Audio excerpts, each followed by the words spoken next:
Good morning friends. आज हमारे lecture का जो टॉपिक है वो है components of acceleration in Cartesian and curvilinear coordinates. अभी तक हम फ्लूइड में acceleration at A point of a fluid निकालना सीख चुके हैं। अब हमें components of acceleration in Cartesian and curvilinear निकालना है। तो उसके लिए सबसे पहले जो एक्सेलरेशन की वैल्यू आई थी वो रिजल्ट हम यूज़ करते हैं। तो इसमें देखिए एक्सेलरेशन यानी कि f की वैल्यू हम निकाल चुके थे, curl q by curl t plus q dot v into में वेलोसिटी। ये चीज़ हम एक्सेलरेशन के अंदर ऑलरेडी प्रूफ कर चुके हैं। अब हमारे पास f है क्या? f है change in velocity with respect to time. तो यहाँ पर इसी चीज़ को हम लिख सकते हैं dq बाई dt। ठीक है, कोई डाउट? इसके बाद देखिए अब यहाँ पर भी q है, यहाँ पर भी q है और यहाँ पर भी q है।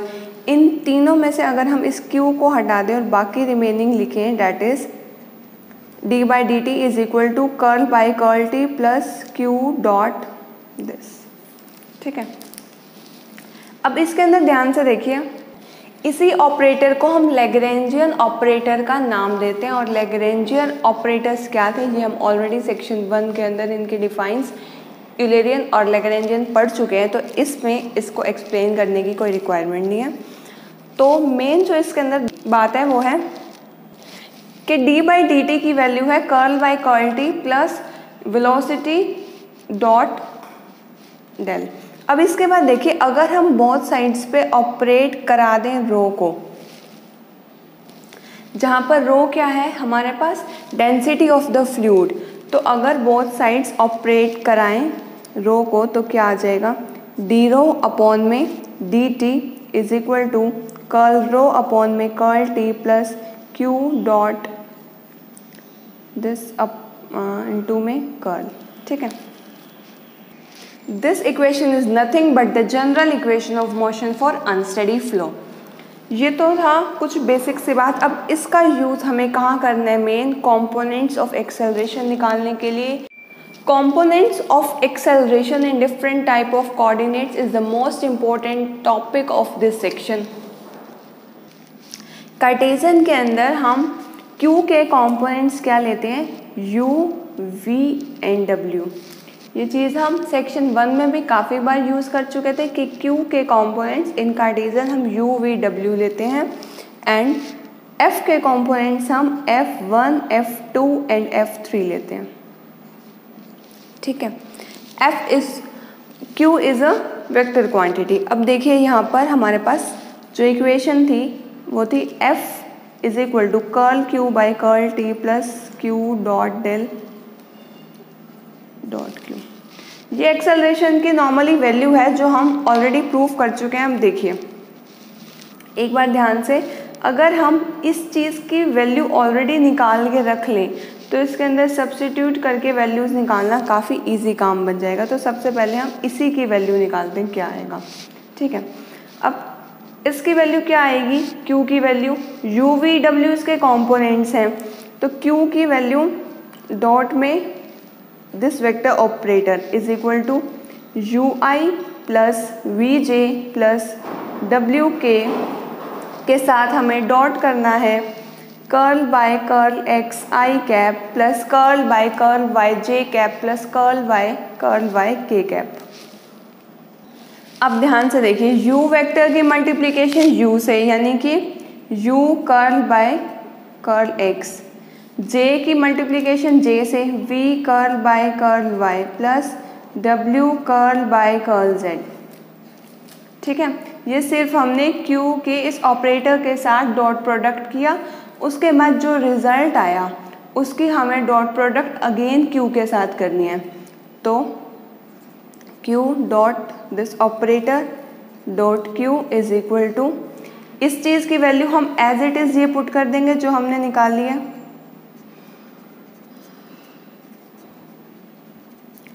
And the value of q is ui plus vj plus wk. This is vector. So अब की बार जब इनको हम प्रोडक्ट करके लिखेंगे तो ये सारी की सारी टर्म इसके साथ मल्टीप्लिकेशन में जाएगी। एज इट इज़ ये सारी टर्म v के साथ भी जाएगी और ये सारी टर्म इस w के साथ भी जाएगी। तो सबसे पहला वेक्टर क्या आएगा, u as it is curl by curl x। अब पूरे की मल्टीप्लिकेशन इस फर्स्ट वेक्टर के साथ होगी। पहले u आई कैप, ये सारी चीज़ें हम बेसिक्स हैं, डॉट प्रोडक्ट, क्रॉस प्रोडक्ट, ये सब कुछ हम 12th क्लास के अंदर सीख चुके हैं वेक्टर के अंदर। इस पूरे को हमें u के साथ मल्टीप्लिकेशन करना है, थर्ड को भी u के साथ।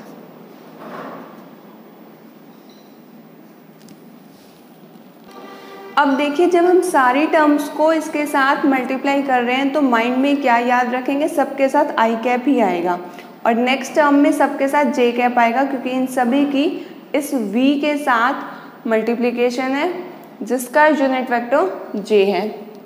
तो इन सब को प्रोडक्ट करने के बाद हमारे पास जो q dot vector operator dot q की जो वैल्यू आएगी वो है, पूरी जो वैल्यू है q dot operator dot q की हमारे पास ये आएगी। इसके बाद आप देखिए अब हमें और किसकी वैल्यू निकालनी है इसके अंदर। यहाँ पर इस पूरे की वैल्यू हम निकाल चुके हैं, वो एज इट इज़ सब्स्टिट्यूट कर देंगे।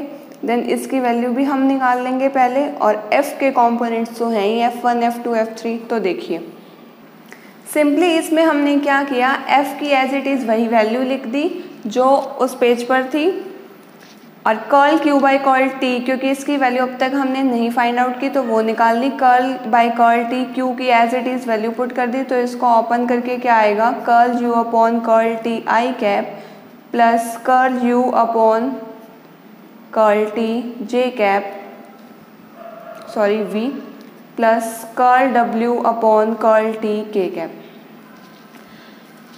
नाउ हमारे पास इसकी वैल्यू भी और इसकी वैल्यू भी, और f के कंपोनेंट से f1 f2 और f3। तो एक बार वैल्यूज पुट कर दीजिए इस इक्वेशन के अंदर। ये इक्वेशन 1 हमने यहाँ नहीं नाम दिया था, ये इस इक्वेशन 1 को हमने वही नाम दिया था जहाँ हमने पहले इसका यूज़ किया, तो यहीं पे ही इस इक्वेशन को इक्वेशन 1 का नाम देंगे। अब देखिए एक बार इक्वेशन 1 से हम निकालें, from equation 1 left hand side की हम वैल्यूज पुट कर देंगे f1 f2 एंड f3, ठीक है। उसके बाद देखिए curl q by curl t, ये तीन वैल्यूज हैं।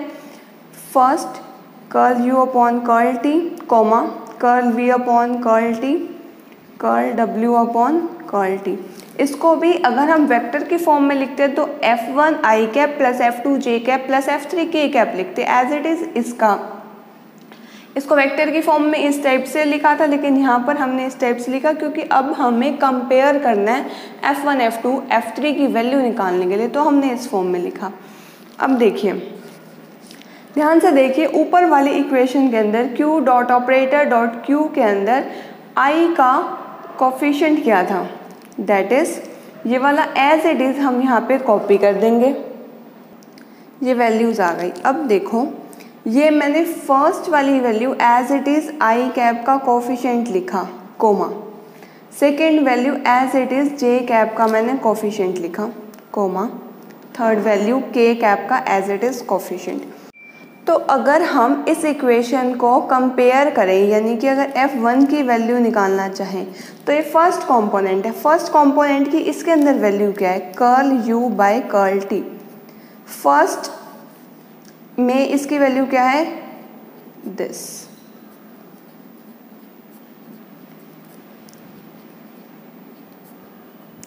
सभी का फर्स्ट कंपोनेंट हमने कंपेयर कर दिया, यानी कि f1 की वैल्यू आ गई curl u by curl t plus first component of this that is u curl u by curl x, v curl u by curl y plus w curl u by curl z।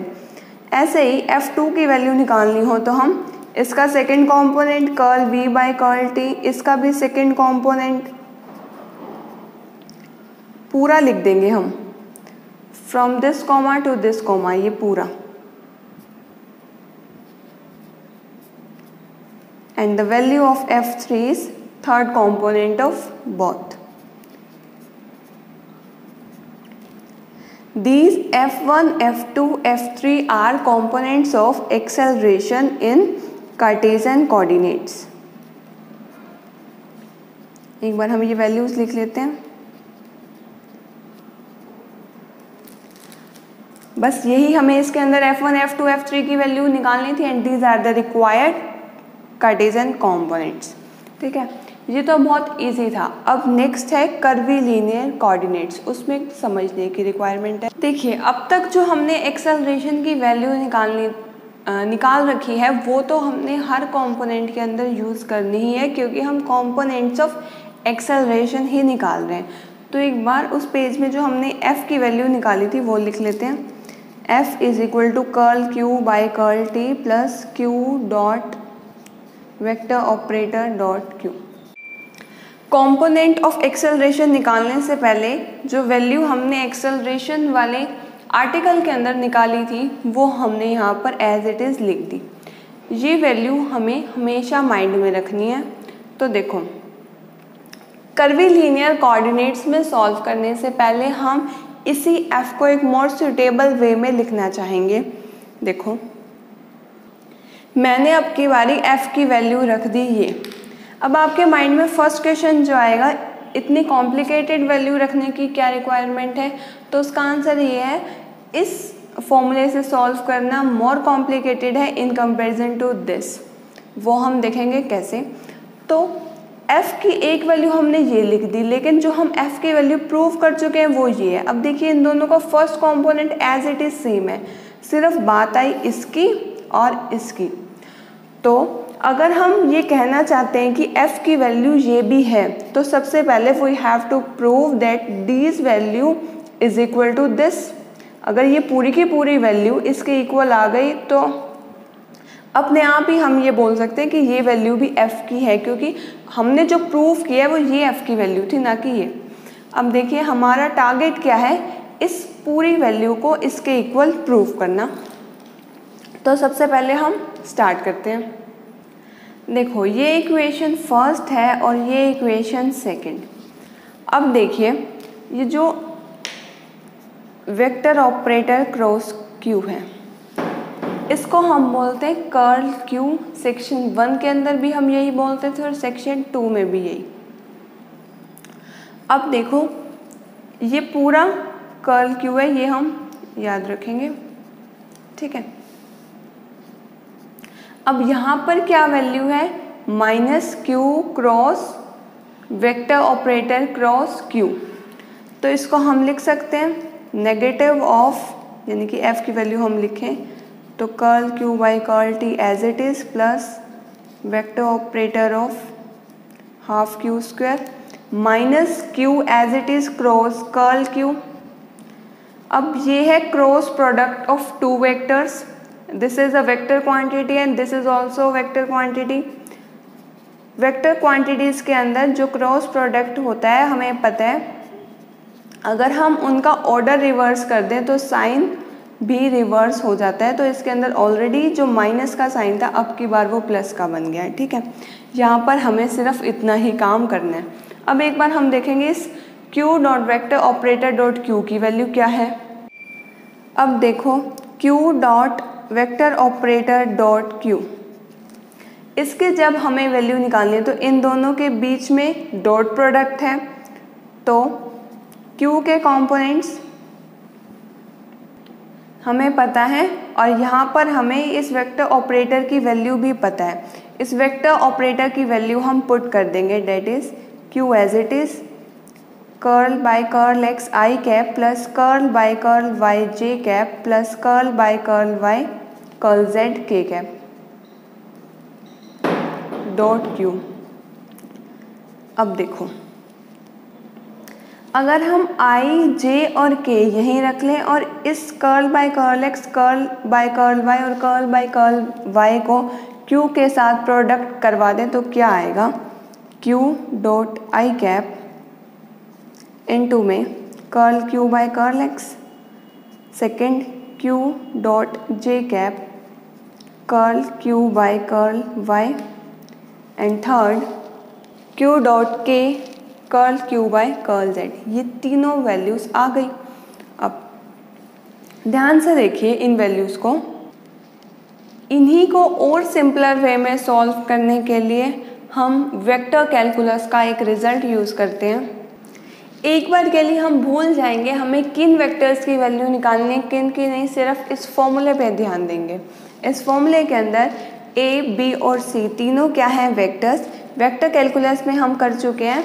A cross B cross सी का formula क्या था, जब तीनों A B C vectors हैं, ए dot c पे bracket minus first two vectors bracket में बाहर third vector. सबसे पहले last two vectors, then dot product with middle vector, then negative of first two vectors, dot product with last vector.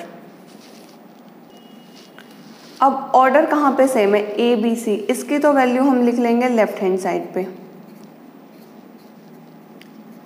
इसकी value जब हम निकालेंगे, ये यहाँ पर गया, नेगेटिव था तो प्लस का बन गया, यहाँ पर ये एज इट इज माइनस में ए cross B cross C.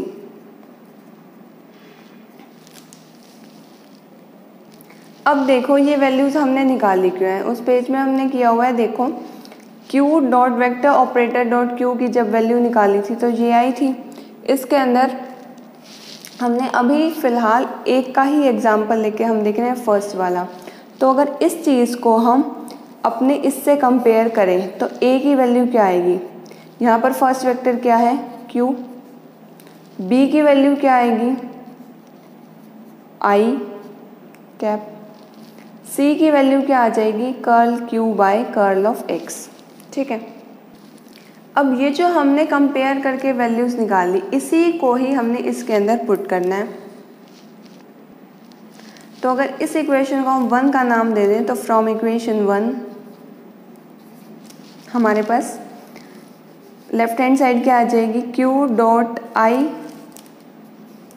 Dot curl Q by curl of X. इसकी वैल्यू निकालनी है ना। देखिए यहाँ पर a dot C dot B, A क्या है, q dot C curl q by curl of x, b कितना है, i cap minus a cross b cross c। a क्या है, q cross brackets b i cross curl q by curl of x। ठीक है, अब देखो इसी चीज़ को हम क्या लिख सकते हैं, एक बार आई तो बाहर ले आओ, उसका तो कोई काम ही नहीं है, हाफ ऑफ क्यू। अब आपके माइंड में ये आएगा मैंने इस चीज़ को ये कैसे लिख दिया, तो देखिए मैंने आई कैप एज इट इज़ बाहर लिखा। अब अंदर वाले को एक बार सॉल्व करके देखिए, क्यू का कंपोनेंट x है, तो देखिए इसका जब हमने डिफ्रेंशिएट किया विद रिस्पेक्ट टू x तो 2 आएगा आगे, जो इससे cancel out, 2q curl q by curl x, 2 तो cancel out, q dot curl q by curl x बच गया, यही ऊपर था। तो इस चीज़ को हम ये भी लिख सकते हैं। ठीक है, i cross curl q by curl of x। ठीक है, ये एज इट इज़ मैंने वैल्यू लिख दी। इसके बाद देखिए सेम अगर हम इसी टाइप से j कैप के लिए वैल्यू निकाल लें, देखो जब यहाँ पे j आएगा तो यहाँ पर y आएगा, जब यहाँ पर k आएगा तो यहाँ पर z आएगा। चाहे आप अपने आप कंपेयर करके देख लेना उन इक्वेशंस को, यहाँ पर x है तो i आएगा, j है तो y आएगा एंड k है तो z आएगा। अब ऊपर वाले रिजल्ट से हम वैल्यूज ही अगर लिखें तो j cap curl by curl y, अगर हम निकाल के भी देखेंगे तब भी यही वैल्यूज ही आएंगी इसकी।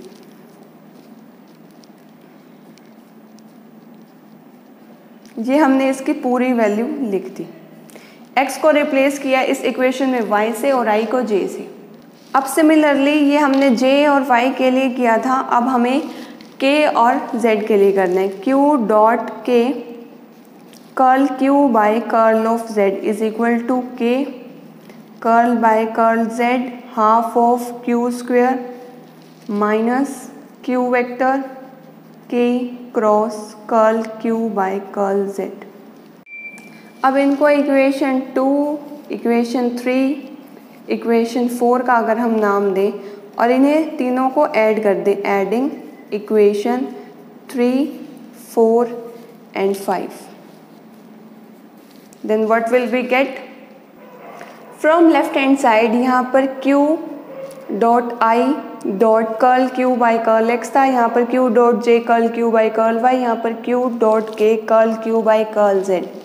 तो इन तीनों को जब एक साथ किया तो यहाँ पर q dot curl by curl x q dot curl by curl y j, q dot curl by curl z k cap और बाहर q, यानी कि ये जो curl by curl x I cap plus curl by curl y j cap plus curl by curl y k cap बन गया। ये तो वेक्टर ऑपरेटर ही बन गया, तो यहाँ पर आएगा q dot vector operator q। ठीक है, अब इन तीनों को ऐड कीजिए। सबसे पहले ये देखो, ये अंदर की चीज़ तो सेम है, यहाँ पर curl by curl x I cap है, यहाँ curl by curl y j cap है, यहाँ curl by curl z k cap है। इस चीज़ को लिया हमने कॉमन जो इसके ब्रैकेट के अंदर है और बाहर बन गया हमारे पास curl by curl x I cap plus curl by curl y j cap plus curl by curl y z k cap, that is the value of operator और अंदर एज इट इज। ठीक है, अब यहाँ पर देखिए q q q, तो बाहर भी q एज इट इज। यहाँ पर i cross curl q by curl x, j cross curl q by curl x and i cross curl q by curl x, तो इनको ऐड किया तो वेक्टर ऑपरेटर क्रॉस q। हम इन सबको cross product solve करके भी ऐड कर सकते हैं। अब देखिए फाइनली हमने इसके अंदर क्या निकाल दिया, that the value of q dot vector operator dot q is equal to this, और हमें प्रूव भी यही करना था। देखिए q dot vector operator dot q, ये तो है लेफ्ट हैंड साइड, और राइट हैंड साइड में क्या है, vector operator half q square minus q cross curl cross q। देखिए एज इट इज़ यही चीज़ है, यही हमने प्रूफ करके दिखा दिया। अब इसके बाद सिंपल सा काम है कंपोनेंट्स ऑफ एक्सेलरेशन निकालना कर्वीलिनियर के अंदर।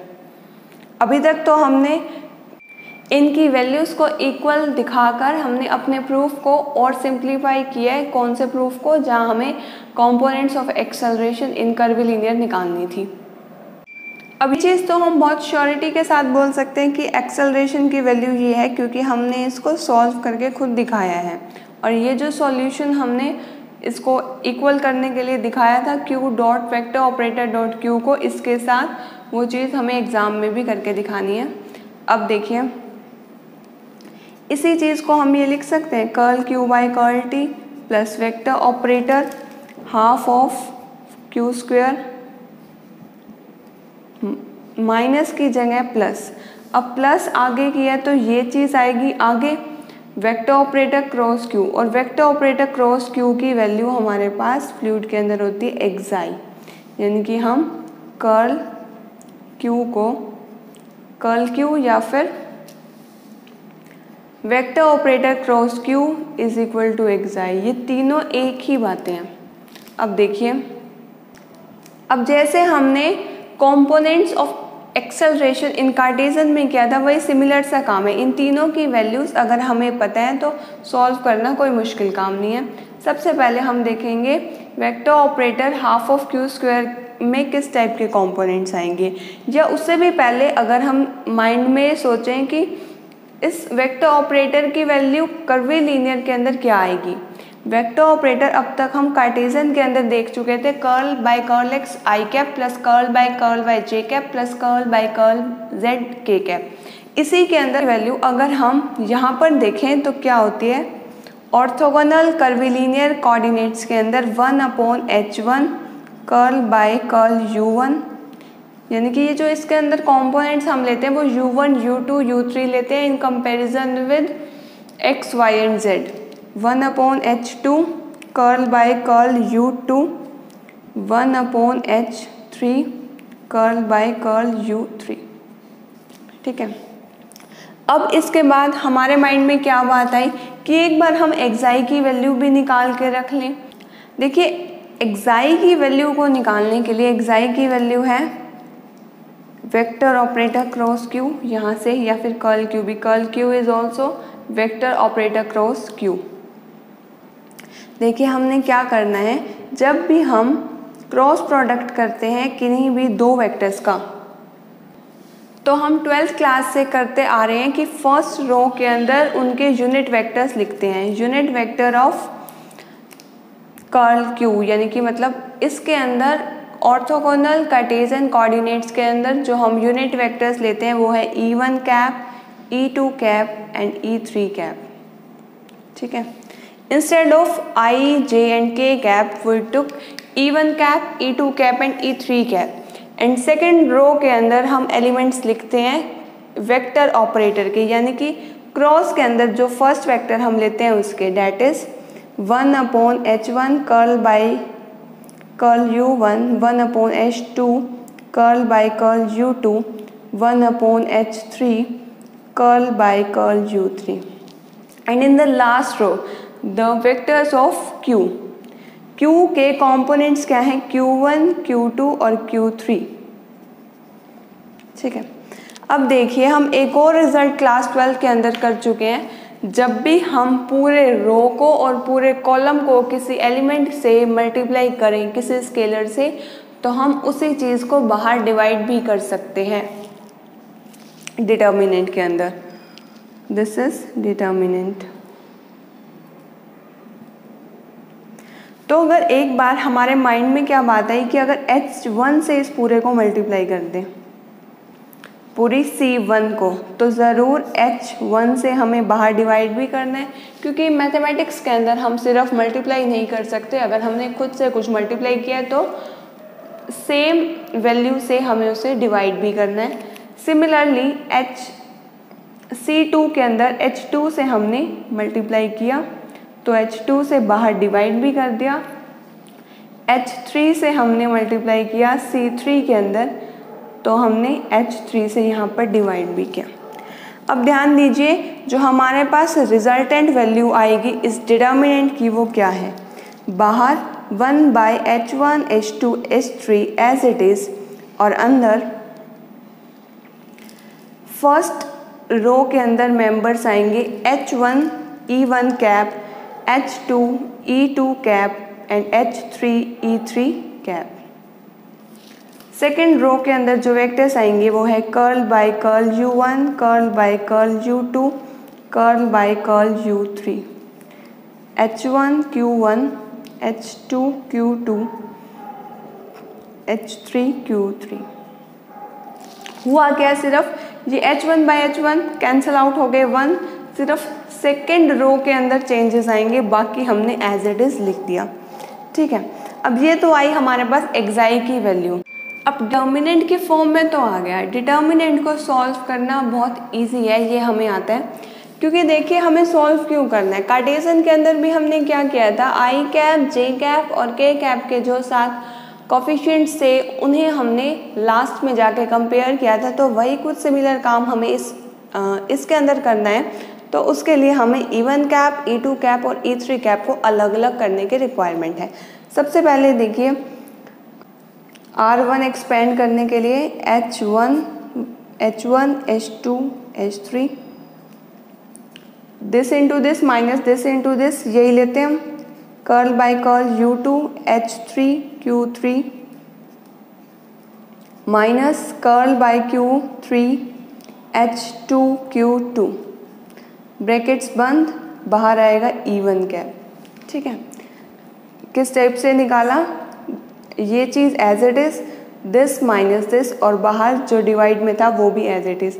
ऐसे ही सेकंड में with negative sign this and multiplication of these two vectors minus these two vectors. तो इसको सॉल्व करके हम लिखेंगे, देखो ये तीन वैल्यूज आई, इनमें हमें कोई डाउट नहीं आएगा। और यहाँ पर हम h1 से h1 कैंसिल, h2 से h2 कैंसिल, h3 से h3 कैंसिल, ताकि और थोड़ा सा सिंपल बन जाए। अब ये वैल्यू आ गई xi की, e1 का कंपोनेंट, e2 और e3, ये तीनों कंपोनेंट्स के कोफिशिएंट्स हम निकाल चुके हैं। अब इसके बाद देखिए हम एक्साई की वैल्यू निकाल चुके हैं, curl Q by curl T की वैल्यू निकालना कोई मुश्किल नहीं है जब क्यू के कॉम्पोनेंट्स हैं Q1, Q2, Q3। और अब हमें इस चीज़ की वैल्यू निकालनी है, vector operator into half of Q square. देखिए कैसे निकालेंगे हम। वेक्टर ऑपरेटर की वैल्यू हमें पता है, ठीक है, और हमें Q के कॉम्पोनेंट्स भी पता है, Q1, Q2 एंड Q3। एक बार इस वेक्टर ऑपरेटर को एज इट इज़ रख दीजिए, इसकी हम वैल्यू अभी निकाल देंगे, यानी कि वैल्यू सब्स्टिट्यूट कर देंगे। अब देखो Q को हम क्या लिख सकते हैं, Q1 आई कैप प्लस Q2 जे कैप प्लस Q3 के कैप, इसका स्क्वायर है, यानी कि इसी चीज़ को डॉट प्रोडक्ट विद Q। जब Q को Q से हम डॉट प्रोडक्ट लिखते हैं तो सिर्फ वही कंपोनेंट्स आते हैं जहाँ पर I से मल्टीप्लाई हुआ, J से और K से। तो अगर हम इसकी वैल्यूज़ लिखें तो Q के कंपोनेंट्स Q1 आई कैप, जहाँ पर Q वेक्टर क्वांटिटी है, Q2 J cap and Q3 K cap, multiplication with same vector.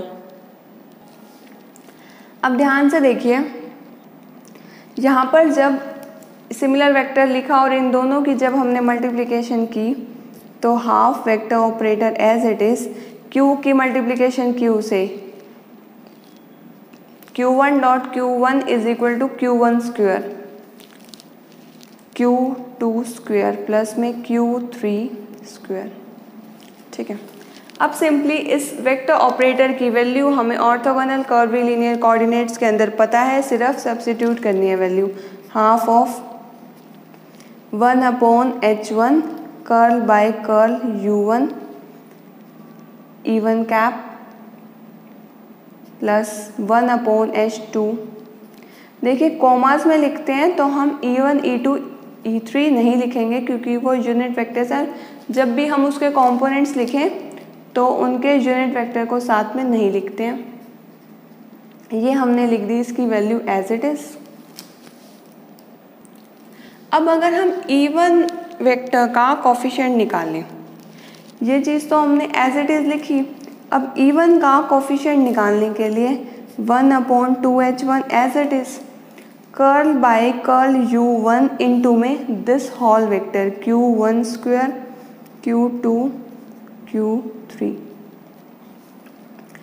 Into में E1 कैप प्लस में इस पूरी क्वांटिटी को हमने इस पूरे के साथ मल्टीप्लाई किया। अब E2 के साथ जो है half of H2 as it is, curl by curl U2 Q1 square plus Q2 square plus Q3 square E2 cap plus half of H3 1/ curl by curl U3 Q1 square plus Q2 square plus Q3 square E3, ठीक है। ये हमने इस चीज़ की value निकाल दी। अब हमारे पास जो लास्ट वैल्यू निकालनी रह गई है वो है एक्साई क्रॉस Q। अब ध्यान से देखिए, इसके अंदर ये वैल्यू निकाल देंगे हम, ये निकाल दी और एक्साई की वैल्यू भी निकाल चुकी थी। एक्साई की वैल्यू तो हमने निकाल रखी है, उसके भी बाद अब इसके अंदर कंपोनेंट्स तो क्या हैं इसके, वही E1 कैप, E2 कैप और E3 कैप, ठीक है। फर्स्ट रो के अंदर कंपोनेंट्स आएंगे इसके। एक बार के लिए मान लीजिए एक्साई के कंपोनेंट्स हैं एक्साई 1, एक्साई 2, एक्साई 3, जबकि एक्साई की जो वैल्यू है हम वो ऑलरेडी निकाल चुके हैं। स्टिल हम थोड़ा सा इसको सिंप्लीफाई कर सकें, शॉर्ट में कर सकें, क्योंकि बहुत लंबी लंबी वैल्यूज़ आई थी, उनको यहाँ लिखना बहुत कॉम्प्लिकेटेड बन जाएगा ये क्वेश्चन।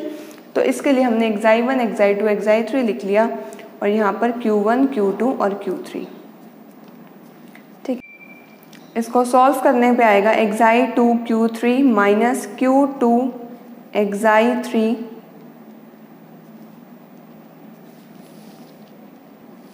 सिंपली हमने क्या किया, जब E2 का कोफिशिएंट लिखना था तो नेगेटिव को पॉजिटिव करने के लिए हमने ऑर्डर रिवर्स कर दिया इसका, एंड E3 के साथ जो कोफिशिएंट्स है वो दिस माइनस दिस, इन दोनों की मल्टीप्लिकेशन माइनस दिस। तो एक्साई क्रॉस Q निकालना कोई बहुत मुश्किल काम नहीं था, ये हम निकाल चुके हैं।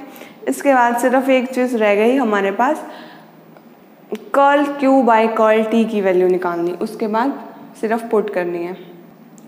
Curl Q by curl T की वैल्यू देखिए, curl upon curl T, Q के कॉम्पोनेंट्स हैं Q1 और इसके अंदर यूनिट वेक्टर्स मैं बहुत बार बता चुकी हूँ, I J K नहीं है, E1 E2 E3 हैं।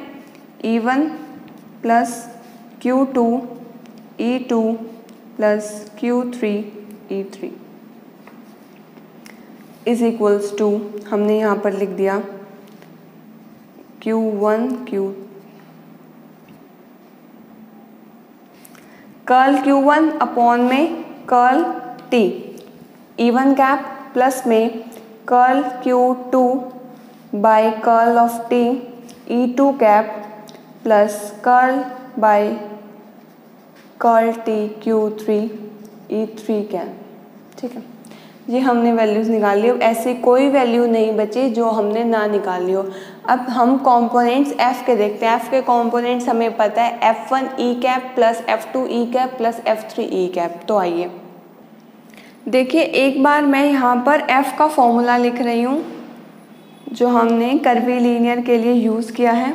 F is equal to curl Q by curl T plus vector operator half of Q square plus एक्साई क्रॉस Q। ठीक है, अब देखिए इसके अंदर हमने क्या किया, इन सभी की वैल्यूज हमने निकाल रखी है। F का फर्स्ट कंपोनेंट की वैल्यू अब हम निकालेंगे। F का फर्स्ट, अब देखिए F की वैल्यू क्या है, F1 E cap plus F2 E cap plus F3 E cap. तो ये भी एक बार हम साइड में लिख लेते हैं ताकि माइंड से कोई भी बात स्किप ना हो। F के कंपोनेंट्स हैं F1 F2 और F3। ठीक है, तो F1 की सबसे पहले हमें वैल्यू निकालनी है। F1 यानी कि सभी का E कैप वाला कोफिशिएंट, E1 कैप का coefficient curl Q by curl T के अंदर देखते हैं। E कैप का कोफिशिएंट क्या था, curl Q1 bye curl T, वो हमने एज इट इज लिख दिया।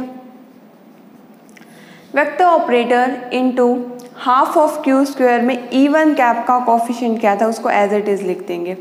E1 कैप का कोफिशिएंट था 1/2 H1 curl by curl U1 Q1 square Q2 plus Q2 square plus Q3 square. ये हमने वैल्यू यहाँ पे सब्स्टिट्यूट करनी है। देखिए 1/2 H1 curl by curl U1 Q1 square plus Q2 square plus Q3 square. ठीक है, ये सारा E1 का कोफिशिएंट था। सॉरी, E1 नहीं लिखेंगे क्योंकि E1 के कोफिशिएंट को तो हम कंपेयर कर रहे हैं। अगर E1 लिखना होता तो हम F1 के साथ भी तो E1 लिखते, तो हमने कहीं पर भी E1 नहीं लिखना, सिर्फ उनके कोफिशिएंट्स को कंपेयर करना है। अब बात आती है एक्साई क्रॉस Q। एक्साई क्रॉस Q भी हम निकाल चुके हैं रिसेंटली। एक्साई क्रॉस Q के अंदर E1 कैप का कोफिशिएंट क्या है, ये वाला। तो E1 कैप के कोफिशिएंट में ये वैल्यू पुट कर देंगे, डैट इज प्लस में एक्साई 2 Q3 माइनस में Q2 एक्साई 3।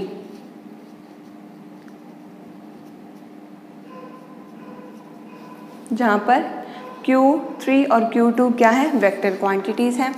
अब देखिए यहाँ पर हमें एक्साई 3 और एक्साई 2 की वैल्यू पुट करने की कोई रिक्वायरमेंट नहीं है। वैल्यूज़ काफ़ी कॉम्प्लेक्स है, हम उसे इस प्रूफ के अंदर सिर्फ निकाल के दिखाएंगे और इन तीनों F1 F2 F3 की वैल्यूज़ निकालने के बाद हम बोल देंगे जहाँ पर एक्साई 1 एक्साई 2 एक्साई 3 उस इक्वेशन के अंदर हम ऑलरेडी निकाल चुके हैं। जहाँ पर हमने निकाला उस इक्वेशन को कुछ नाम दे दीजिएगा।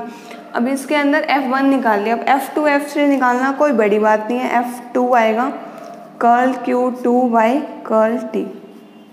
अब तो एज इट इज़ इनका ऑर्डर चलेगा, half of 2H2 curl by curl U2 Q1 square plus Q2 square plus Q3 square.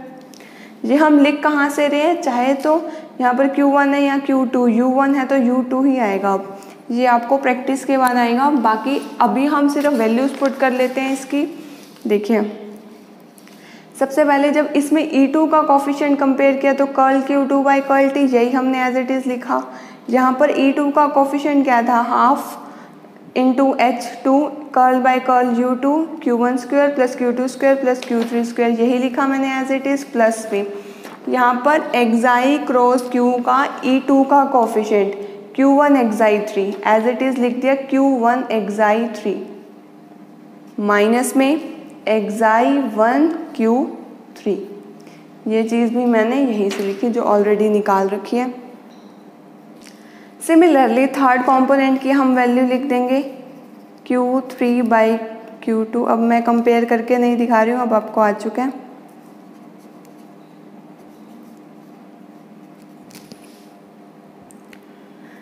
These are the required components of acceleration in curvilinear coordinates.